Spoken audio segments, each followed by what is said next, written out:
That's Wavy Mob, y'all.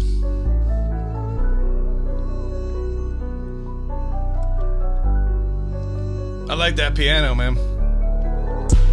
Started with nothing, we turned into something. FRRC. We are the voices, they gave us no choices, you know how we coming. We paid the way for tens and thousands, helping our citizens. They hit us with fines and fees, but they cannot stop the vision. We on a mission, just follow the clemency. Committed to ending discrimination for all of the nation. And we just made history, yeah, we just made history. Passed Amendment 4, now you see we are the voices. FRRC, we the leaders of the new school. The new school. Let my people vote, you know that we are the voices. FRRC, we the leaders of the new school. Let my people vote. Yo, what's up, y'all? Welcome to the Neil and Desmond, our Volz. Look, I messed that up.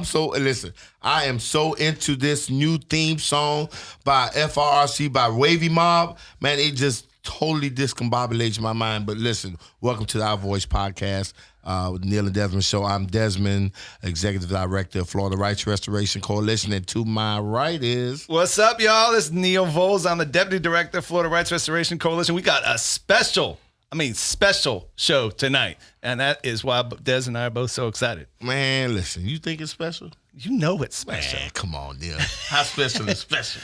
Man, it's special, and then there's special. And it's special.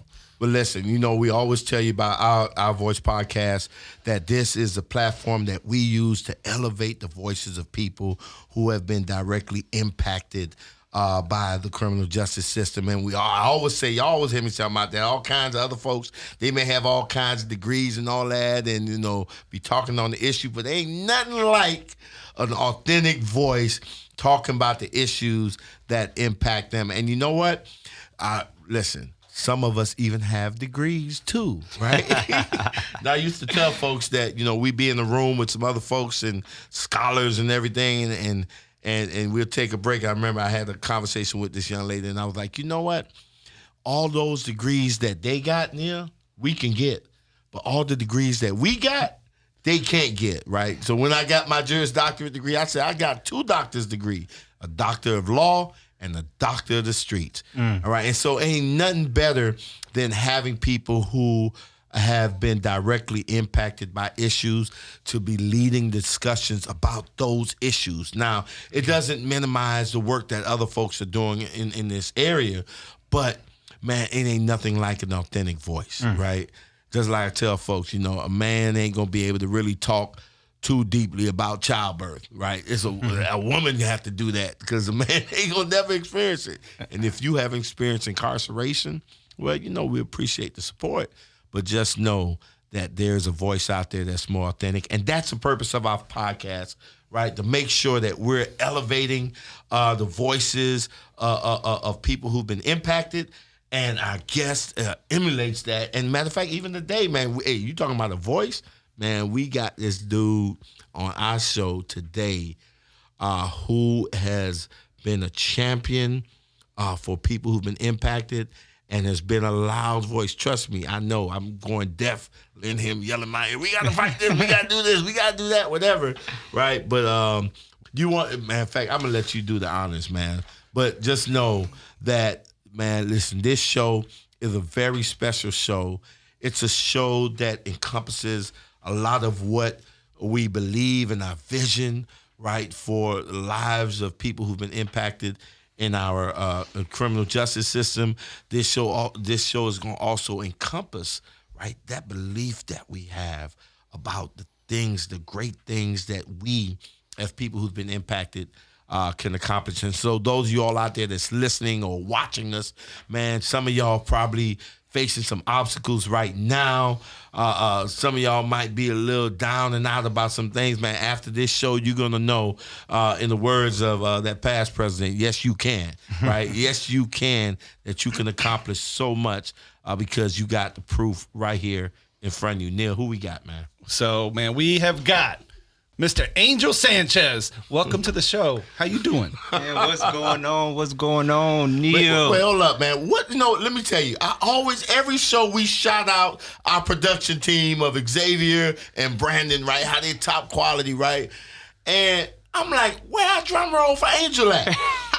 Where's the bum bum? Man, listen here, man. man. This is Angel we talking about, yo. I was gonna fall back with that intro. Y'all did the drum roll. Y'all handled that. Yeah, the production team, y'all taking it over, man. But yeah, man, appreciate it. I'm happy to be here. Neil, Des, what's good, family? Listen, I got to give a shout out to the production team because last show we challenged them and we had our viewers write them and say, listen, y'all need to step it up in 2022.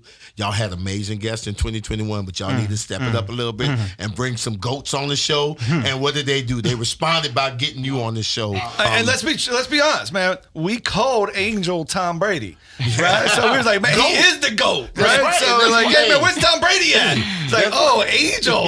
Yeah. So I'm trying to tell you. They got the goats in here, man. Because I know if I'm in a bind, if the organization is a bind, who we going to call? Call Angel, right? Straight up. He'll figure that stuff out, right? Hey. And so, Angel, though, I mean, folks need to know about you. Where I always start when I always talk to people about you is right at the beginning, right? And talking about, hey, what was Angel doing as a JIT? What was that life like? What bro, you know that we use that JIT term. You go outside of Florida, people be like, you could tell you from Florida when you start saying JIT. JIT is a juvenile, troublemaker, hard to control, and we definitely use that in prison. So I was definitely a JIT because I went to prison as a JIT. I got tried as an adult when I was 14. Whoa, 14? Yeah, that's my first time getting tried as an adult. So I like to tell people, I was born in Miami, but I grew up in prison and then got to go to school in Orlando. Wow. Right? But let's get into that, man. Born in Little Havana, Alapata, 80s, 90s Miami, broken home. Mom battling drug addictions. She still does to this day, and that's my homegirl. She still calls me at night, to check in on me. So it humanizes her, right? Because a lot of times we only see the stigmatized individual who might be battling drug addiction. A lot of times, sometimes addictions keep you from showing the best version of yourself and being that loving caretaker for someone. You know what I'm saying? But my mom's there, so I want to make that clear every time I bring up that she's battled drug addiction since I was a kid, and I had to be raised by my dad as a single father. I don't want it to be confused as if somehow, she should be neglected. Nah, she's the homie. That is so cool, right? Yeah. Because you're actually shattering two myths at the same time, right? Yeah. Shattering the myth of your mom not being there. Like, no, my mom is there. But the other thing is that, because people always say if a person is a drug addict, their child is never going to be successful and stuff like that. And so it's also shattering that myth, because sometimes we give up on kids because of their parents, right? Because you got studies saying, hey, or even the appearance of their parents, somebody that you think you're like, they meet some label, so therefore they are that label, and that's all that they are, right? But it really is, man. We're talking about humans, man. It's especially poor parents and minority parents. When they're in them hospitals. We during the war on drugs, they were turning mothers in to law enforcement instead of caretaking of those mothers that just had children, and some children were being separated, and that's probably more traumatic than the very keeping them together and trying to help the whole family, But I just wanted to give my mom that shout out. And I also, now that you mention it, let's break some more stereotypes. This is what we do, right? This is what FRRC do, right? Exactly right. Yeah, that's right. Someone told me, someone told me yesterday, like someone close, someone in significantly influential in the law enforcement field says, Angel, how do we find another Angel? I say, bro, you come to FRRC, we got a dime a dozen. We the SEC, bro. Bro, come on. We the SEC, man. That's what we do. If you're looking for an excuse and you only want to emphasize the negative, you're only going to see the negative. But come on, let me take you on this walk, because what happens is everybody sees everybody that goes back in. They ain't thinking about that person that's been at a warehouse for the last 10 years. taking care of their family, probably hiding the fact they got a conviction. Right? Yeah. Being probably the top employee there and walking on eggshells. Ain't nobody celebrating that person as a success story, and all we talking about is how people can't do good, right? Yeah. So, but I want to. So let's go. You a jet. No, I'm the streets. gonna go back to that, but I gotta say this about my mama, because you said something that is important, that we have this stigma. My dad raised me on his own, and he's the most influential person in my life. He's not around now, and he passed away while I was in prison. I had about another 6 years left in my prison sentence, and the person that stepped up out of the blue and started giving me a little money and buying any book that I asked for to self-educate, and it's a large part of the reason that I'm crushing it out here academically, was that strung out drug addict, my mama. Wow. You see what I'm saying? Say it, man. Say it, man. So I think she deserves a lot of credit for my successes as well. Wow. You know what I'm saying? And I just wanted to go ahead and highlight Man, that. But let's go back to the child. I appreciate that. Neil, I don't know if you caught that right, but when Angel was saying that, you know what I thought about? What's that? I thought about Marcus. When with Flick Shop, how you talk about the connection with family and the person incarcerated can play a very critical role in them reentering back into the community. And so she was able to establish communication with you, right? And have that connection, and that connection, you just said you gave credit to that connection. Wow. And that's that thing with Flick Shop. Yeah, and let me add to it, because what I thought of too was like, man, what so many people hear, right, of these stories, right, on our phones, any kind of corporate media that comes out, man, it's like the story doesn't go on any further. It's like, oh, mom was this, then there's this, and there's this story that there's a narrative that's already created that so many people just want to like plug you or plug me or somebody into, which is why, man, we got to break it down. Right? Have the conversation and be like, no, man, there's more stuff going on than just the same storyline that you hear all the time, man, regurgitated over and over again. So 14 years. Hold on. We got to move home, because listen, this going to be a doggone 3-hour segment, right? But no, seriously. So 14, you run into some issues with the law, right? Yeah. And you end up getting in trouble, and you end up getting sentenced. And I appreciate us going back to that origin story, because a lot of times, especially in the places I'm in now, people think it's a one-off incident because they're looking at life from a middle-class, stable America, that if you went to jail, what was that one thing that got you off track? And so growing up in a broken home, my dad did his best to raise me. He ain't have an education, but he always told me, work hard, get an education. You could do whatever in this country. And, I wanted to make him proud. And I did. I actually was a decent student when I was in elementary school, going to school in Overtown in Liberty City. But by the time I was a teenager, the streets, my friends, had stronger influences over me than my dad will. I want to belong, and I want to be respected, right? And so my dad's, influence starts fading away, and my environment's influences starts taking a hold. And I start getting arrested and getting locked up, and I'm a bad influence to some kids as a teenager. Some teenagers are bad, and it just becomes a vicious cycle. And I started getting arrested for like nothing. You couldn't even make it consistent. It was either broke into a car, cross the fence at a park, trespassing, had drugs, didn't have drugs. It was nothing consistent. The only thing that was consistent is that violence was inevitable, and getting locked up was a rite of passage. You know what I'm saying? I still remember doing my first 21 days, and I came back being more respected, more known than if I would have gotten straight A's. And that felt good. Listen, right. Your status goes up in that moment, right? Hey, man, Pac got a song where he samples a piece where it says, belonging feels good, but being respected, that feels even better, right? And that's human.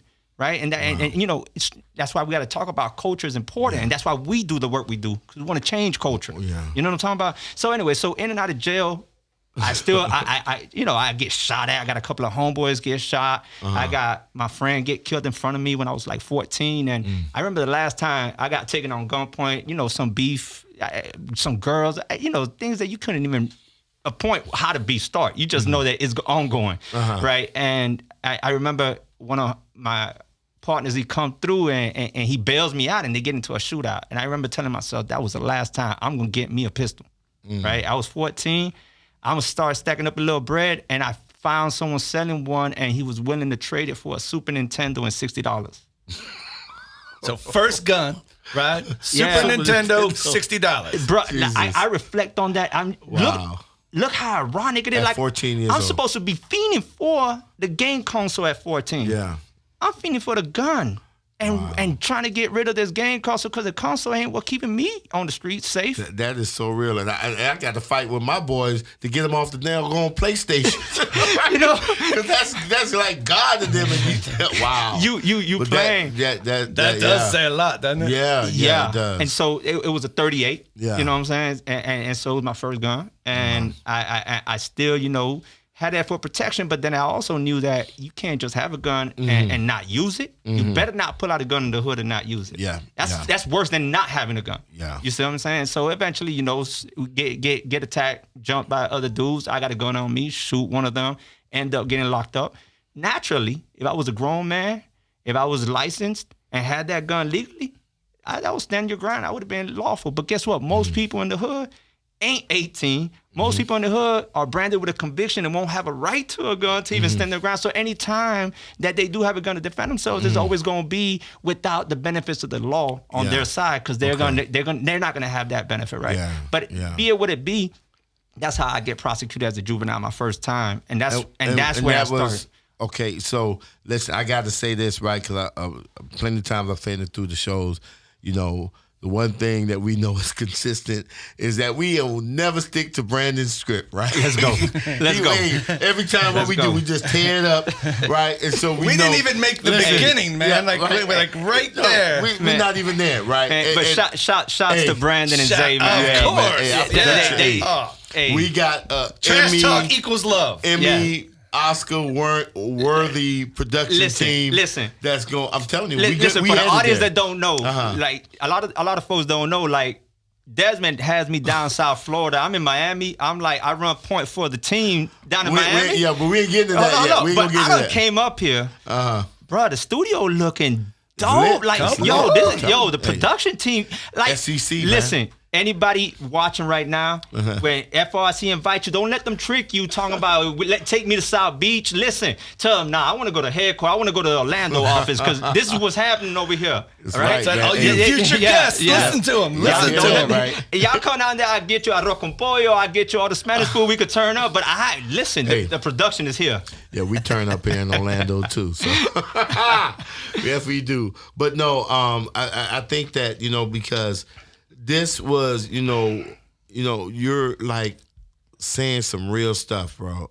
And I think things that needs to be said, and that I know that there's people that's out there that needs to hear that, right? And this show is for the people, right?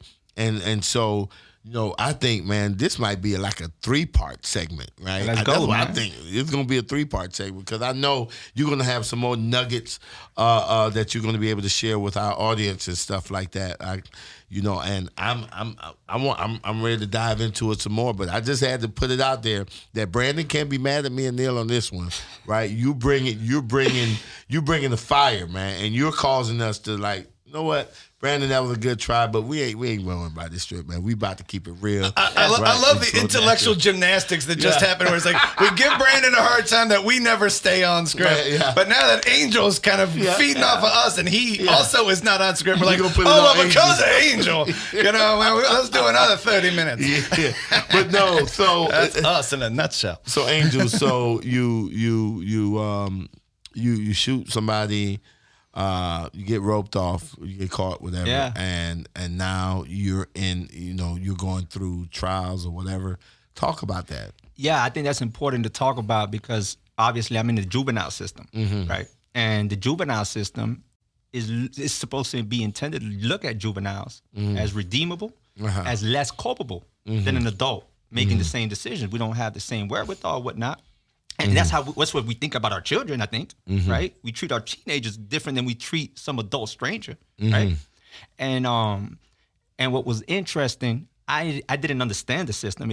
I just thought you do 21 days, you get out. I don't know how the system necessarily works. I just know the consequences of the system. We get locked up, we do 21 days. If they don't do that, you get a program, then you do a year in state prison, juvenile state prison, whatever.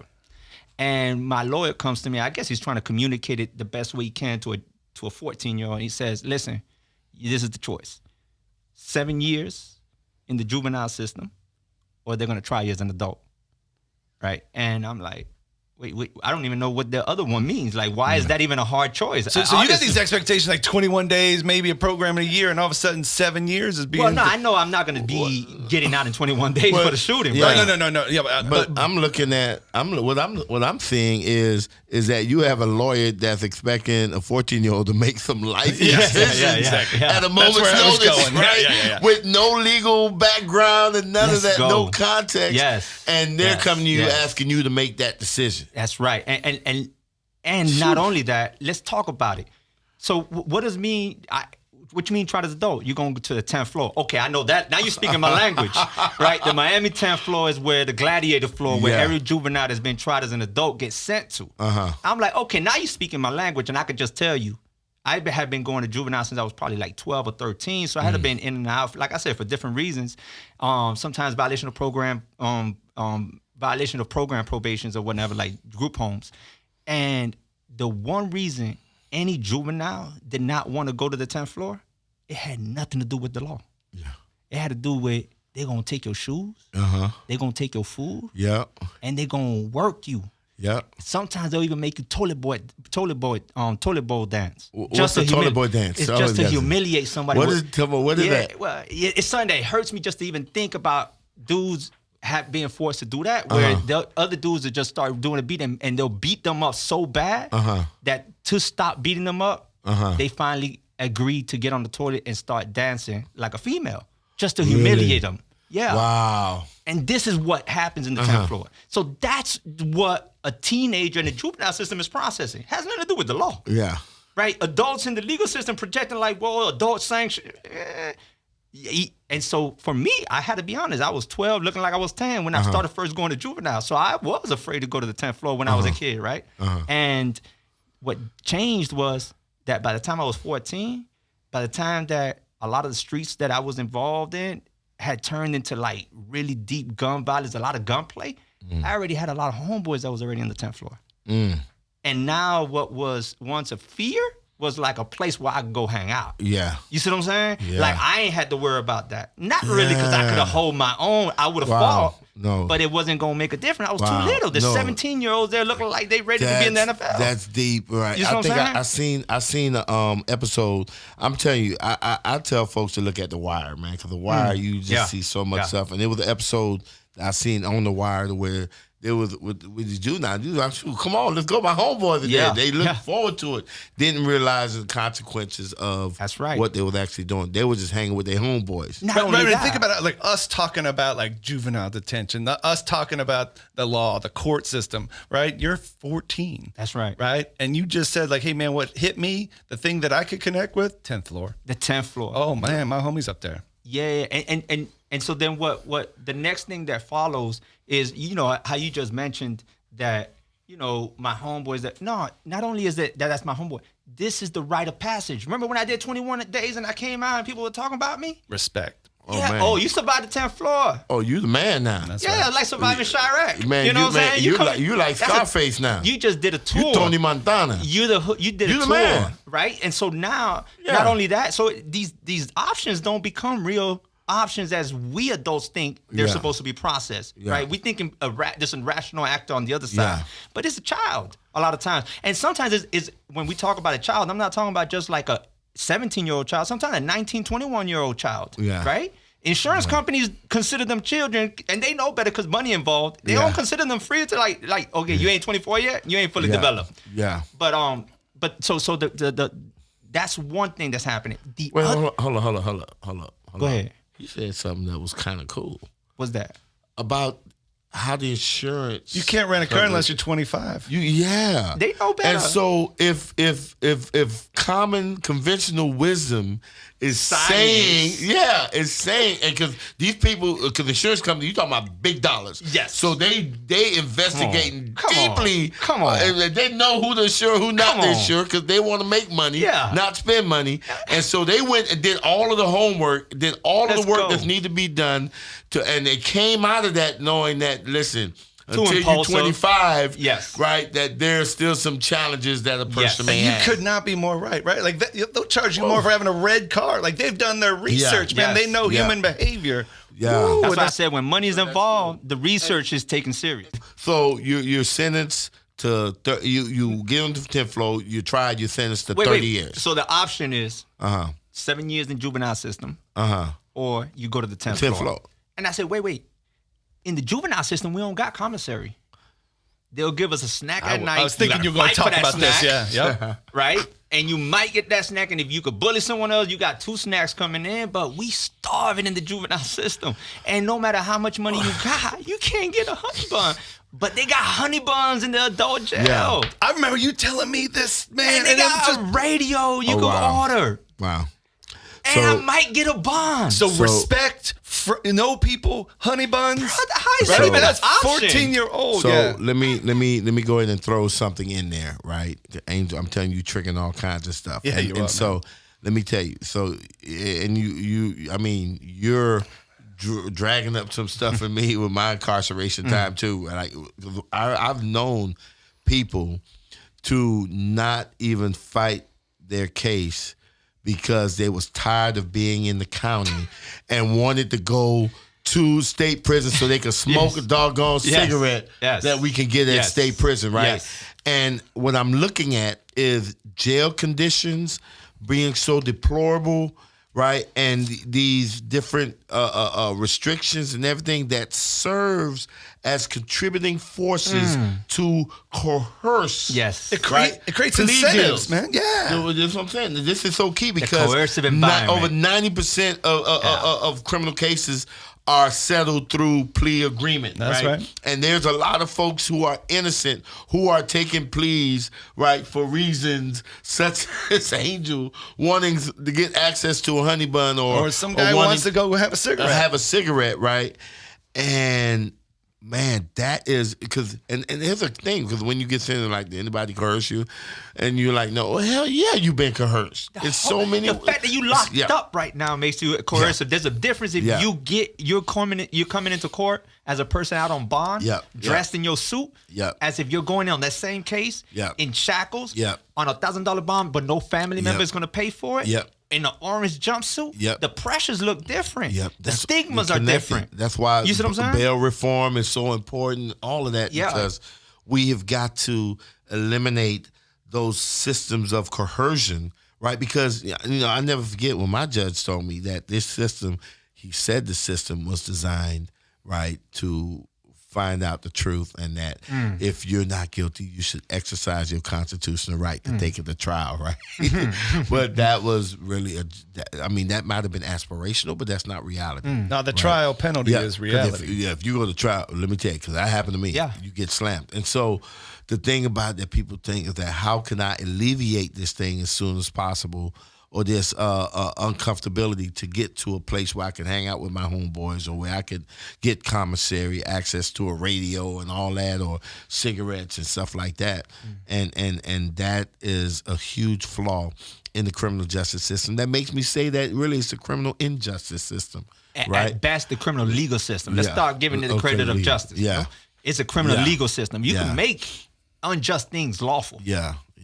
And so it's a legal system. Yeah. Justice is when that punishment is matched with supportive restoration, holding people accountable. Okay. But when it's pure punishment, so your punishment was what, 30 years? No, but I want to tell Neil, this is why it's important, and I agree, and I'm so thankful for us and for you all, why we have to have our voices here. Because this nuanced discussion. Tell us why. I told you, Angel done took over the show. Go ahead and tell us, Angel. Because this nuanced discussion is what I call blind spots. For practitioners, experts, those people you talked about with degrees but without lived experience. Yeah. They're thinking, projecting upon a population or a person. You could think there's a rational actor playing out the role of a 14-year-old. And there's no coercive environment influencing and contributing to those things, right? Yeah. And so that's why we need our voice that could be able to speak, like W.E. Du Bois say, from the other side of the veil. Oh, wait a minute. You quoting W.E. Du Bois? Oh, he's just getting started. Y'all ain't read my piece. Come on. You ain't read my piece. Come on, man. Y'all ain't hear that. Listen, man. Listen. And so what Du Bois was talking about is that we have a double-sidedness. We see the world as they see it, and we see the world as we see it, as if we experienced it, Yeah. which they unfortunately do not. Meaning people who have not been impacted or are close enough So to that's someone that who degree has that they been. can't get. Right, and so that's why it's important to have Our Voice podcast. Okay. Right? So listen, I want to move it on. You were sentenced to 30 years in prison. Right? Nah. Well, how much? What So they I get sentence you tried to? as an adult. They send me to the adult system. Uh-huh. And like I said, they drop it from an attempted murder to an aggravated battery, the firearm charges, whatnot. And after like a year sitting in there, now, I've been labeled now the worst of the worst. Of course. You have to be labeled a menace and an irredeemable. What's that word that they used back in the days? Super Hillary predator. Clinton. Super predator, Yeah, yeah. right. So- You're the super predator. I fall under the super predator policies, right? Okay. I'm a teenager, 1997, right? My charge is coming from 96 and 97. So after the 94 crime bill. Right after it, right? Okay. You have all this language happening, and they're going in front of these juvenile judges saying, yo, this person is irredeemable, Yes. right? They had a nickname for you too, didn't they? What my nickname, Yeah. my street nickname? No, Yeah, what- Chucky. Yeah, Chucky. But it was- listen. Let's get this now because what was it? Was Lil Chucky, right? Yeah, but a lot of people Okay. confuse that because Yeah. like after I finally grow into my like being about that life, people think, oh, they must be calling you Chucky because you are about that. Nah, Chucky was just I got a big head. I was like round face. I look like a little doll. It's like Gruden. Look John like Chucky, Gruden. yeah, with the big with Yes. eyes sunken, like Yeah. chubby face. That's one of Neil's favorite coaches too, by the way, John Gruden. But Easy. So what ends up happening is that I go to the adult system, which is something that happens way too often. Is the adult system sees this case and said, this person ain't the worst of the worst. We see the worst of the worst. This juvenile man, they plea me out and say, listen, we got a 364. And 364 is a year in the county jail. Yep. I've already been in over the time Yeah. served. So that means my language is you get out right now. Yeah. Right? You get out right now. 2 years community control, which is in Florida, that's house arrest. And 5 years probation. I'm not hearing anything past you get out right now. You get out right now. And you took that. And I take that. And the conditions are if you violate, you get the top of the guidelines. And how old were you at that time? I was 15. So at 15, You you're get out able to right come. now. Yeah. Right? Yeah. Blah, And blah, you blah, make- blah, blah. I'm going to get out right now. And you are expected to understand the ramifications, Yeah. right, Yeah. of what you have to subject yourself to, Yeah. and the implications of if you violate those Yeah. terms. Yeah. Oh Jesus! But I think you accepted that. Yeah, I was happy to. Okay. Bro, you're going to laugh at I'll it. take it. You're going to all laugh the at time. it. So when you were juvenile in the county jail in Miami, they had jumpsuits to identify the juveniles. Yeah. You have the psych suits to identify who's in the psych Brown was floor. juveniles. Brown was juvenile. Yeah. Bro, you're going to laugh. I wore 2 boxers so I could use my second pair of boxers like shorts so I could sag them low enough, a T-shirt, and I could just take off my jumper right there. I ain't even want to go back to the cell. Let me go right here. I can walk out the courtroom. That right now. Right there. I walked out in boxers and a T-shirt. Boxers? Yeah. 2 boxers. Like and underwears. Yeah. And you know how you could drop 2 boxers. You know when you were locked up when we... Man, Come listen, in the words of my Cuban brothers down in Miami, increíble. Increíble, eh? Increíble. What? Come on, really? So, Wow. And so what that moment though, here's a few things that's happening right there. One, first, nobody tells me what the top of the guidelines are. They just say it. Right? And they don't have it scored out. But more importantly, let's forget about all the legalities of it, which I am an academic that challenges these issues, right? And I'll get into them. But let's talk about just the practical reality of human experience of teenagers, the adults. What role do adults play alongside teenagers? Wow. Right? And let's talk about that. Well, so hold on before we go further, because we definitely got to take a break. Yeah. Right. So when we come into the second segment, Yeah. we want to pick up where we left off of that. Right. We want to pick up of you taking that plea deal. But man, let me tell you, this has been crazy enlightening, Yeah. bro. Man, we've touched on so much. Man, we touched on more stuff than we thought we was going to touch on. But I think it's worthy of It's all further discussion, man. Listen, I know y'all loving this, right? I know y'all loving it, man, and stick around. Make sure that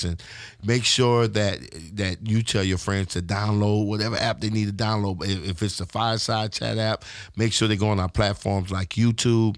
Make sure that you like, subscribe, share, right? Make sure you're going on Apple, the whole 9 yards. You need to have this podcast like surround sound. You need to have the YouTube on front, a Spotify on your left, Apple on the right, and Fireside behind you so you can hear this in surround mode. This is some good stuff, man. And we're coming back with the second half of this thing and get deeper into the adventure of Mr. Angel Sanchez. You know that we are the voices.